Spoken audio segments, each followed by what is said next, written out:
চাষি ভাইরা আসসালামু আলাইকুম। রাজু এগ্রো চ্যানেলের পক্ষ থেকে সবাইকে স্বাগতম। আজকের আলোচনা আদা চাষ। তো আদা চাষ, আদা একটি মশলা জাতীয় ফসল। বিশেষ করে যাদের পরিত্যক্ত জায়গা পড়ে আছে, অনেক সময় বসত ভিটা, বিভিন্ন ছায়াযুক্ত জায়গা, আপনারা এটাকে কাজে লাগাতে পারেন। আদা চাষ আমার পিছনে দেখতে পাচ্ছেন আদা চাষি ভাইয়েরা, এগুলো বস্তায় আদা চাষ, কত সুন্দর সবুজ সতেজ। অনেক যদি আপনারা বেকারত্ব দূর করতে চান, আদা একটা বেছে নিতে পারেন, আদা চাষটা।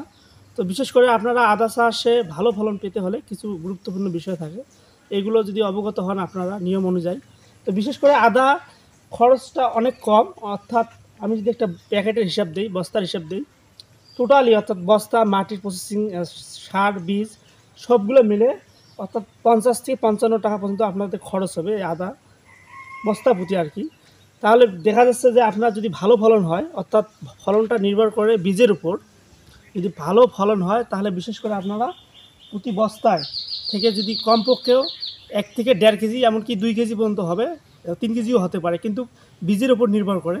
তো পরীক্ষামূলক কিছু আদা বস্তা প্যাকেট করা হয়েছে, তা আপনারা দেখতে পাচ্ছেন কত সুন্দর। এগুলো সুস্থ সবল অনেক। আপনারা বিশেষ করে যারা আদা চাষ আগ্রহী, বিশেষ করে বর্তমান আদাটা প্রতিটা বাড়িতে আদা প্রয়োজন হয়, অর্থাৎ এটা মশলা জাতীয় যেহেতু ফসল, তো বিশেষ করে এর লাভটা, বাজার দর অনেক বেশি আদা এবং সবসময় জনপ্রিয়। তো আপনারা যদি জীবনে সফলতা অর্জন করতে চান, বাড়ির উঠান অর্থাৎ পরিত্যক্ত জায়গা, বিশেষ করে আপনার বাগানে এটা করতে পারেন। তো আপনারা নতুন অবস্থায় কম দিয়ে শুরু করবেন, অর্থাৎ 50 থেকে 100টা বস্তা। যদি ভালো রেজাল্ট নিয়ে আসতে পারেন, তারপরে পরবর্তীতে আপনারা ব্যবহারে এটা প্রসারিত করতে পারবেন। তো চাষি ভাইরা, মূল বিষয় হচ্ছে যে আদা চাষের বর্তমান যে ছাত্র অর্থাৎ তরুণরা অনেক এটা ঝুঁকছে, কারণ এটার দিকে অনেক লাভবান। যারা করছে তারা তো করতেইছে। তো বিশেষ করে আমি যদি দেখাই আপনাদেরকে, দেখতে পাচ্ছেন আদার গ্রোথটা, অর্থাৎ এটা একটু হয়তোবা লেটে করানো হয়েছে, এর জন্য এরকম। তো বিশেষ করে এই গাছগুলো দেখতে পাচ্ছেন আপনারা, এই গাছগুলো তো আমি দেখাবো। তো ভিডিওটা কেউ স্কিপ করবেন না, আর নতুন ভিউয়ার্স হলে অবশ্যই চ্যানেলটা সাবস্ক্রাইব করে পাশে থাকবেন। দেখতে পাচ্ছেন আদার গাছের গ্রোথ এরকম, আমি আপনাদেরকে দেখাইতেছি। হয়তো বা স্পেসি ছোটো জায়গার কারণে আমি ভিতরে ঢুকতে পারতেছি না, কারণ অল্প জায়গার মধ্যে বস্তাগুলো বসানো আছে। তো দেখতে পাচ্ছেন কত সুন্দর গাছ, সবুজ সতেজ। তো আপনারা বিশেষ করে এর পরিচর্যা তেমনটা লাগে না। তো আপনারা সময় মতো, বিশেষ করে এর দুটা সমস্যা হয়, বিশেষ করে পচন, যেটাকে বলে গোড় পচে যায়। দেখতে পাচ্ছেন একটা করে গাছে, ঠিক আছে। টোটাল বস্তার আমি খরচটা আপনাদেরকে বললাম, যে বস্তার প্যাকেট সহ অর্থাৎ মিশ্রণে যে সার দ্রবণগুলো লাগে, যেগুলো বিশেষ করে আদার চাকা সহ, অর্থাৎ যতটুকু বীজ যেখানে দেওয়া আছে, সর্বমোট টোটালি 50 থেকে 55 টাকা হাইয়েস্ট, এর উপরে খরচ আর যাবে না, সবগুলো স্প্রে সহ। আপনারা এইভাবে যদি এই নিয়ম অনুযায়ী আপনারা করেন, তাহলে বিশেষ করে আপনি সফলতা অর্জন করতে পারবেন। বিশেষ করে বেকারত্ব দূর করার জন্য আমি মনে করি এটা একটা বেস্ট চয়েস হবে।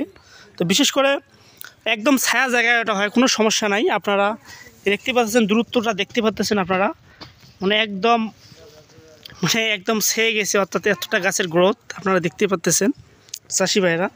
তো আপনারা এইভাবে সুন্দরভাবে, অর্থাৎ পরিত্যক্ত জায়গাটাকে কাজে লাগিয়ে আপনি ভালো মুনাফা অর্জন করতে পারবেন। বিশেষ করে চাষি ভাইরা, আর দেখতেছি আমি আরও কয়েকটা গাছ দেখাবো, এই দেখতে পাচ্ছেন গাছের গ্রোথ, ঠিক আছে। তো এখানে বিশেষ করে এই জায়গায় যে সাইডে আমি দেখাচ্ছি, এখানে 55টা বস্তা আছে, ঠিক আছে। এই সাইডে কিছু আছে, তো এই সাইডে কিছু গাছ দেখতে পাচ্ছেন নষ্ট হয়ে গেছে অতিরিক্ত বৃষ্টি, ঠিক আছে। একটু ভুলের কারণে, একটু সারের মিশ্রণে একটু ত্রুটির কারণে এই সমস্যাটা হয়েছে। তো আপনারা যারা চাষটা করবেন অনেক সতর্কতার সহিত, বিশেষ করে যদি আপনারা কয়েকটা পয়েন্ট যেটা বললাম। আর একটা আদার বড় সমস্যা হচ্ছে ঘুঘরি পোকা, এই ঘুঘরি পোকাটা কেটে দেয়, এটাও খেয়াল রাখবেন।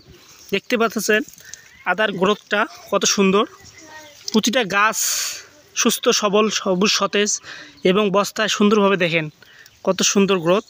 তো আপনি এইভাবে আদা চাষ করলে আমি মনে করি আপনি ভালো টাকা আর্ন করতে পারবেন চাষি ভাইরা, অল্প টাকা ইনভেস্ট করে। তো বিশেষ করে আদার ভিডিও আপনারা অনেক পাবেন, তো আপনারা চাইলে সেখান থেকেও দেখে নিতে পারেন। যদি আমার ভিডিওটা ভালো লাগে অবশ্যই চ্যানেলটা সাবস্ক্রাইব করে, লাইক করে আমার সহযোগিতা করবেন। তো আজকে এতটুকু, সবাই ভালো থাকবেন, সুস্থ থাকবেন।